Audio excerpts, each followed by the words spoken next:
Welcome to Sony Airlines. Hello everyone, I've made no secret of my praise for the current generation consoles, the PS5 and the Xbox Series X and S.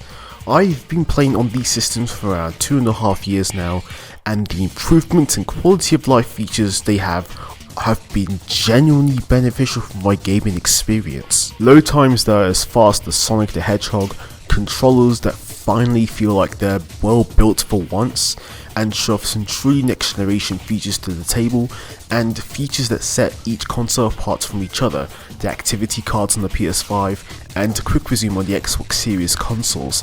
The best part about them? Constant 60 FPS. I'm a frame rate aficionado. If there's always the option for me to play at a higher frame rate, I will take it without a second's thought. Almost every game on the current generation systems runs silky smooth, and not to mention, they both have 120 FPS support. But what if I decided to step away from these consoles? What if I had to sacrifice all of these features for an experience that I once enjoyed for a couple of years, but I can barely manage to tolerate it? A last generation console that once stood the test of time, but its age has now caught up to it in an ugly way. Enter the PlayStation 4, well, the Pro version of the system. Since I was packing up for vacation and preparing to be on holiday for the next 2 months, I felt that it was finally time to downgrade to an older system, and the PS4 Pro was the perfect console to do so. I've kept it as a backup console since I got my PS5 just in case, and now was the best time to do so. This video is going to chronicle my thoughts on the PS4 and how the overall experience is, testing out its performance in recent game releases, and what does the future really hold for a console that is approaching an impressive 10 years with a large, diverse library of great, compelling games. And the most important question, can I manage to slug my way through possibly the loudest console I've ever owned? And before I get into the nitty gritty, make sure to subscribe to the channel as it really helps me with the algorithm. Also join the Discord and follow my Twitter as well in the description below.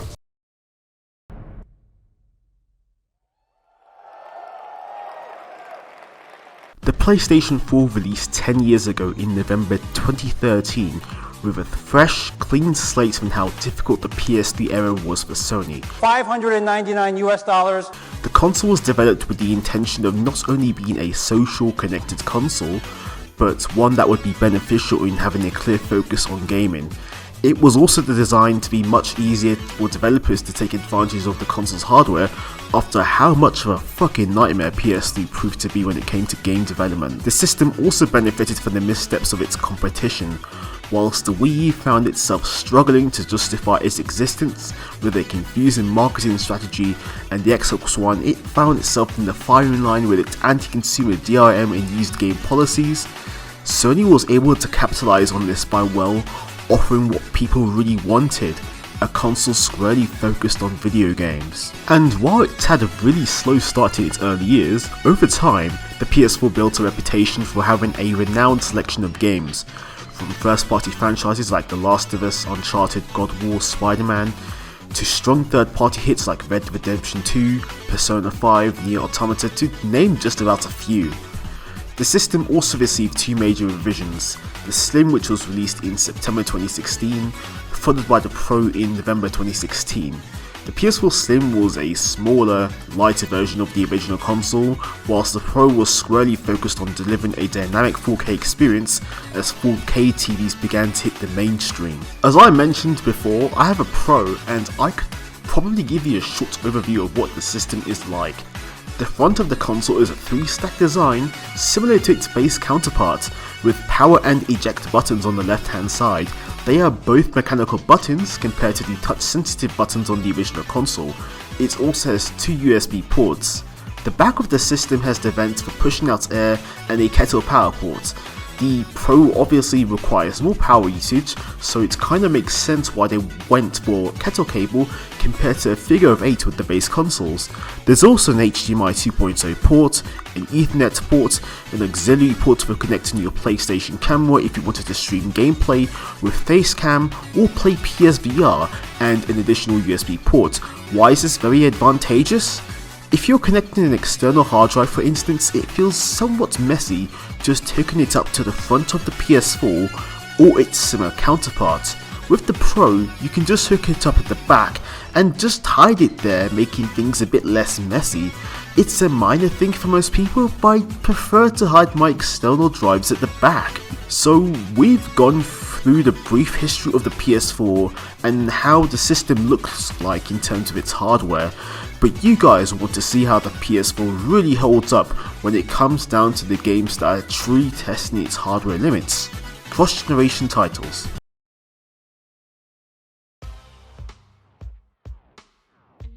Whereas previous PlayStation consoles offered a severely degraded experience with its own version of a cross-generation game, or one with heavy cuts to its visuals and performance to fit its limitations, this generation has felt somewhat different. It still does feel like the PS4 and its Pro counterpart still holds up in many titles, but before I share my overall conclusion, let's just get into it. Here's the first game on the list, Street Fighter 6. I've had a complete blast with the game as far as it's concerned. It's been a huge return to form for the Street Fighter series and another W for Capcom.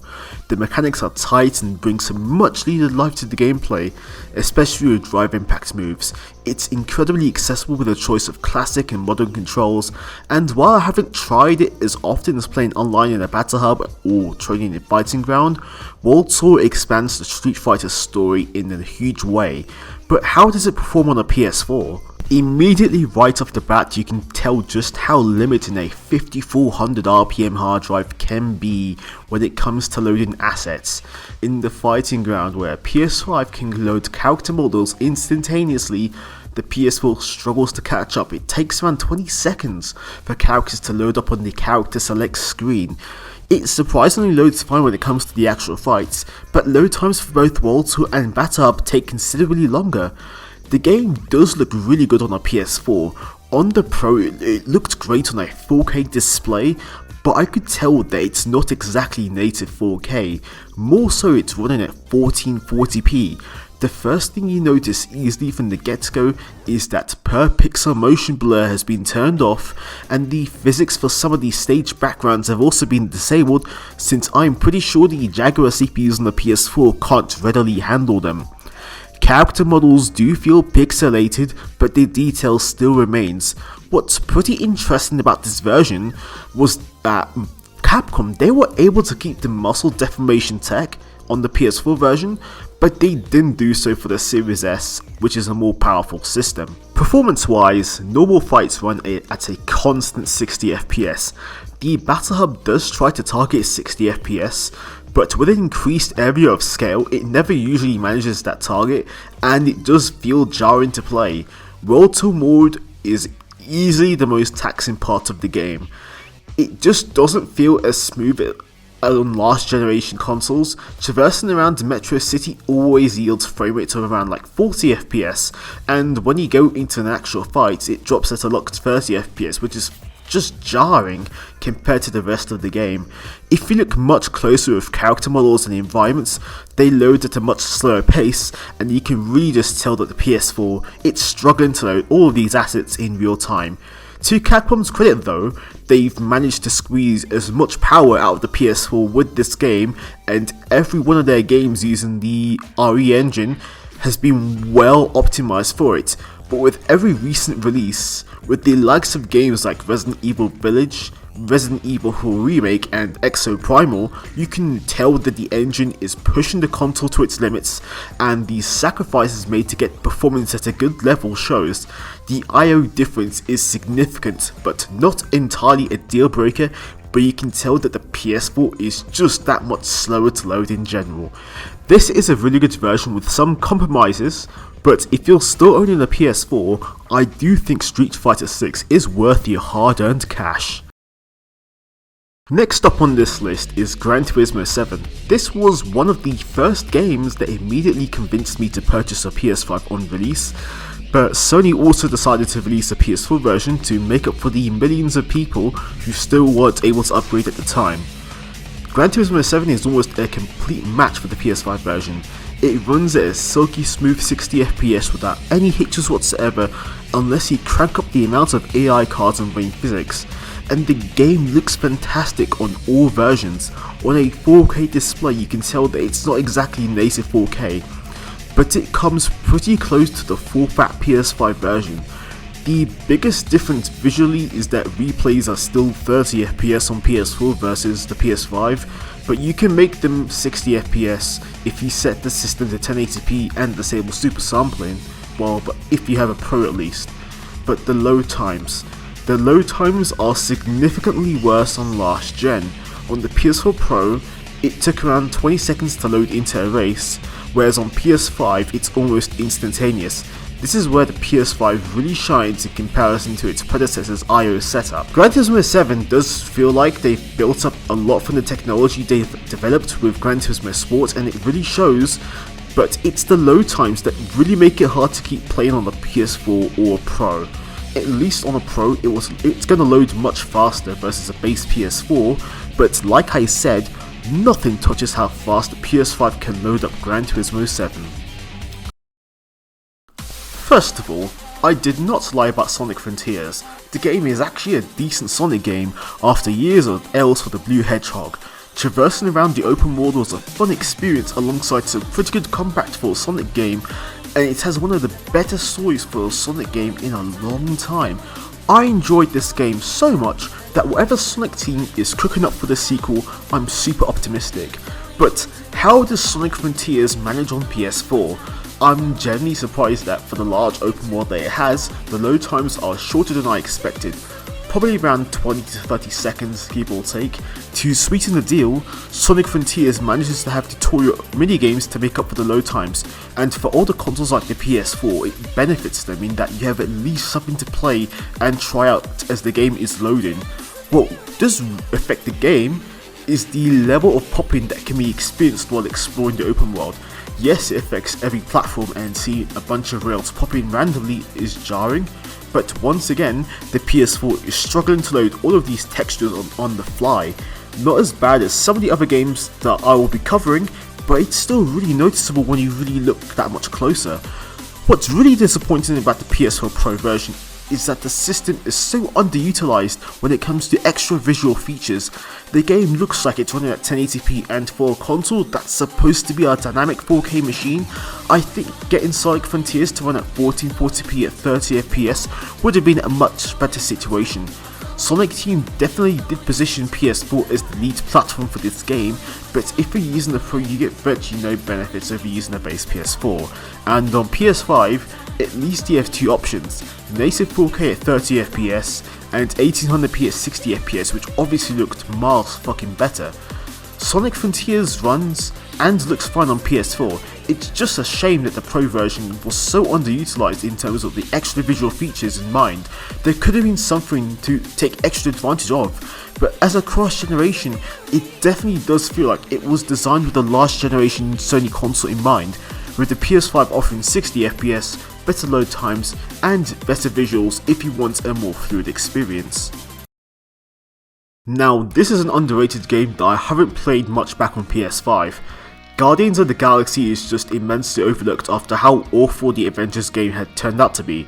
Once you overlook this, what you're getting is a game that respects the source material so well, is filled with a ton of pop culture references, a tight linear Marvel experience, and combat that was enjoyable to say the least. This, by far, is one of the better looking cross-generation games. It pops really nicely on a 4K display on the Pro.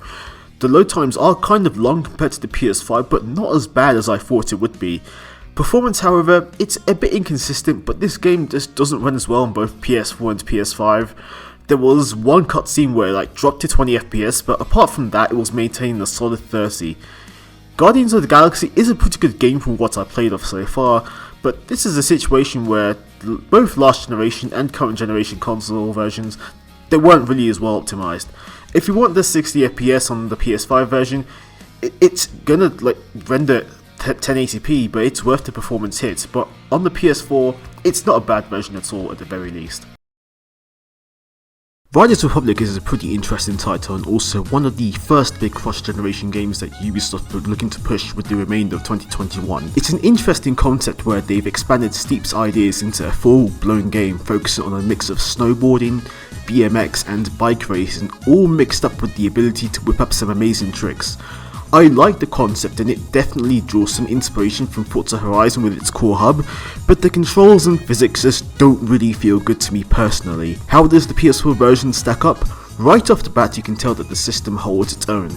It's definitely a game that was built for the older consoles in mind, and it clearly shows. The game runs at a locked 30 FPS without fail, in comparison to the 60 FPS on the PS5, and the resolution on a 4K display doesn't look too bad either. This is clocking at around 1440p, and with a faraway distance, the visuals look pretty decent on the Pro. I do think that some of the visual detail has been pared down, but not dramatically. Riders Republic still looks really good on either machine regardless, but the real kicker is of course the load times. As usual, that 5400 RPM hard drive just cannot seem to hold up. The load times clock up to around a minute when you consider the time it takes to connect to the servers depending on your internet connection and loading up the open world, and when you're fast travelling, once again the PS4 is struggling to load up those assets on the fly. This is a decent version of the game if you're looking to go back past the 30 FPS cap and some pared down detail, but load times are absolutely insane for what it's worth. Time to get on an actual race. Ubisoft, we were doing so well. What happened? This is yet another cross-generation title that is a very close match between both the PS4 and the PS5. Immediately upon booting up Guilty Gear Strive, you can tell that it's a game that was built for the PS4 in mind, but it's just so much better on the PS5. Character models, environments, level of detail, it seems to have been pared back on PS4. On the Pro version, the game is running like 1080p, but the UI and HUD elements are super sharp at 4K. And while the load times aren't too bad with this game, you can easily tell that it doesn't feel that instantaneous on PS4, whereas it's the case with PS5 where I can load into a match almost instantly. Aside from the visual differences and load times, Strive is at least a fantastic game on PS4. The fighting mechanics and its rollback netcode are beyond fantastic, and the music is excellent too. Here we have another certified Sega classic. Super Monkey Ball got itself a cross-generation release that I think doesn't even have that much of a difference, if any, between the PS4 and PS5 versions.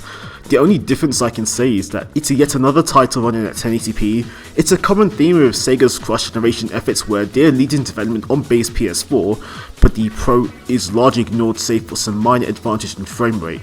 And of course, PS5 gets that native 4K and fast load time goodness.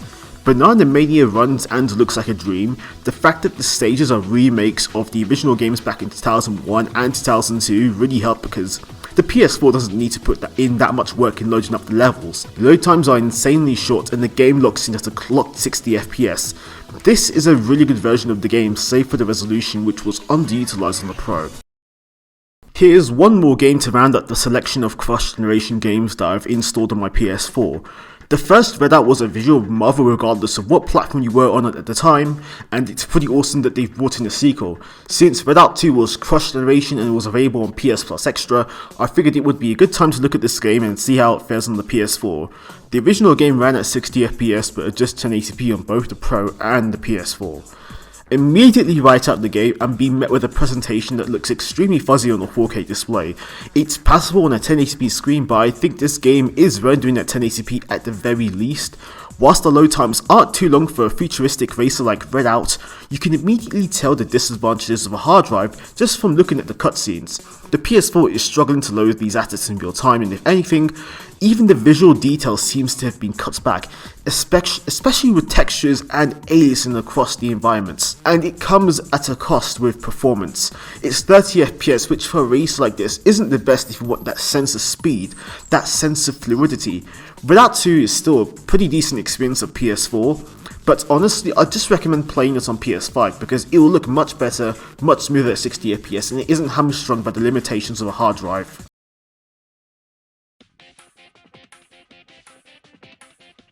I'll be really honest here, during my vacation so far I've not been playing as much video games as of late, but I've been still spending some time playing on my PS4 Pro. Most of the time I've been gravitating towards Gran Turismo 7. It's an absolute blast to play, especially with the amount of content now available, and I've found a tendency to just retry some of my licensed tests, if anything, more often than not, to try and get a better time, of course. The fact that all of my progress transferred from the PS5 version straight to the PS4 version was insane, because I didn't really expect them to do save transfer or anything like that. I've briefly played some of Doom Eternal, and it's an awesome shooter, but I cannot bear to hear that insanely loud fan on the Pro. It's unbelievable. And as for the general ease of use with the PS4 Pro, it's been fine, I guess. If you're looking to go past the sluggish UI and the load times, it offers a really good experience for a lot of games up to 4K or even close to that magic resolution. It's held up much better than I thought it would when it comes to the visuals. It's definitely a night and day difference in comparison to the PS5, where everything is as fast as a lightning bolt.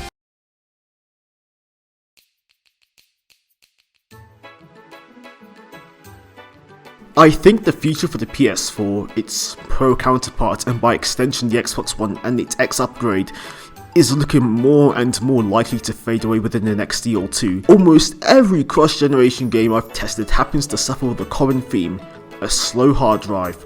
It's just far too slow to ensure a seamless experience, and what was once regarded as a way to boost load times all the way back to the era of the PlayStation 3 has become a total handicap in and of itself. Even when you're using the UI, it just chugs on almost every level. Load time is ranging from like 20 seconds on Gran Turismo 7 to over a minute on the likes of Riders Republic. Really spells out one thing for certain: a 5400 RPM hard drive, while passable for a substantial portion of the PS4's library, it's just not good enough for the biggest games out there. Assets are loaded on the fly and seeing degraded textures loading as you're starting the game. At this point it's easy to tell that a hard drive cannot load game assets as fast as it can on the fly. And as for developers who want to push bigger games that push the envelope of scale and take advantage of new technology, the CPU inside the PS4 is nowhere near well equipped for it. If games designed for the console couldn't hit 60 FPS even at 1080p on the more powerful Pro, what makes anyone think that the biggest releases of the year could even run acceptably on hardware that's over a decade old? Many of the cross-generation games released have seen massive compromises with not only visuals, but performance as well. At best, with a lot of newer PS4 games, you're getting a locked 30 or 60 FPS target that won't be guaranteed due to the limits of that mobile CPU. What's really kept the PS4 going for such a long period of time is the fact that diminishing returns between newer systems mean that it's easier to push out a last generation version and build it around its limitations. The PS4 was also the lead platform for many developers back in its heyday, and its hardware design is simple and effective enough to utilise to its full potential and to build it around its limits. The ease of development has definitely played to the PS4's advantage, both in longevity and to its success commercially. COVID also did impact game development and led to a much longer cross-generation development cycle than what was originally anticipated. Like, take Sony for example. They advertised Gran Turismo 7, Horizon Forbidden West, and God of War Ragnarok as PS5 exclusives.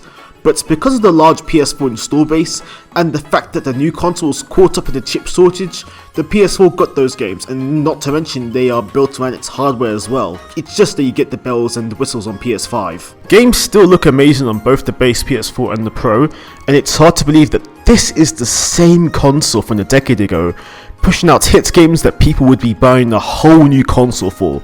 2023 alone has seen so many major new releases make its way to the last generation console. Dead Island 2, Wulong Fallen Dynasty, Resident Evil 4 Remake, Street Fighter 6, Diablo 4. These are just some of the big titles that have managed to release on the PS4. And it isn't over yet. Armored Core 6, Sonic Superstars, Call of Duty Modern Warfare 3, Like a Dragon Gaiden, Persona 5 Tactica. There's still a ton of cross-generation games coming out for the remainder of the year. And even games designed solely for current generation platforms are being downscaled considerably to the last gen. Like, look at Star Wars Jedi Survivor for instance, that had a last generation port get announced recently.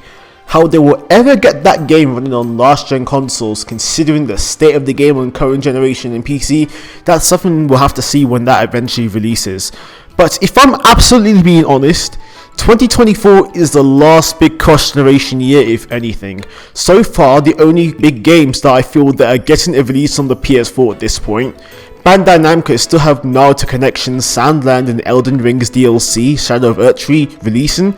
Level 5 have games like Deca Police and Inazuma 11 Victory Road getting PS4 releases as well, and Sega are going all out to give the PS4 a nice little send-off with Like a Dragon Infinite Wealth, Persona 3 Reload, and Metaphor Fantasio. It's also very telling that since the start of this year, developers have mostly left the Xbox One behind, but they are still releasing PS4 versions of games. So like clearly, there's still an audience on that console owing to the massive 2-1 lead it had this last generation. But let's be real, as developers want to push their games with significantly better visual fidelity, features that weren't really possible on older consoles, and increasing the scale of their games, it's inevitable that the PS4 will be left behind. The PS5 has already sold enough for developers to consider going all in on current generation systems, and it kinda says a lot when a collection of games that define the PS1 and PS2 eras that is released on the Switch and current generation systems, but not on the PS4 or the Xbox One at this point, and we're going to see more and more games inevitably ditch last gen. To conclude this video, I've had a good time with the PS4 Pro. I relived the good times I had with the system, and I was looking at how it held up in 2023. Does it still manage to hold its own? Yes and no. Games still look visually brilliant and they pop really well on a 4K display, even if most games don't render natively at 4K. Cross-generation titles are much better than the expected experience on the PS4, but it's leagues away from how fast and fluid the PS5 is, and the biggest kicker with the system is clearly the hard drive. It's just far too slow, especially after playing on newer systems. Would I go back to playing on the PS4 Pro? Pretty simple answer, no. For what the PS4 Pro does, the PS5 will perform better in almost every instance. I say almost because there's a handful of PS4 games that don't work properly on PS5, but the experience on PS5 is just something I just cannot ignore. It's fast, speedy, and downright a massive leap over the PS4 in this category. PS4 is one of my favourite consoles of all time, and its library has some of my favourite games out there, but I would honestly just stick with the PS5. As a budget 4K gaming system, the PS4 Pro is great, and well worth a try for the insane amount of games the console offers. I feel that's where the system really shines in for those who won't or can't spledge $500 on their PS5. I've had a good experience with the system despite its flaws, and the most important takeaway from this, I still had fun at the end of the day. And that's what truly matters. Thank you so much for watching this video. I know this video took a long while to get out as I was on vacation, but I still hope you guys really enjoyed this. Please consider liking, commenting, or even subscribing to the channel, or you can join my Discord or follow my Twitter in the description below. Thank you very much for watching and have a nice rest of your day.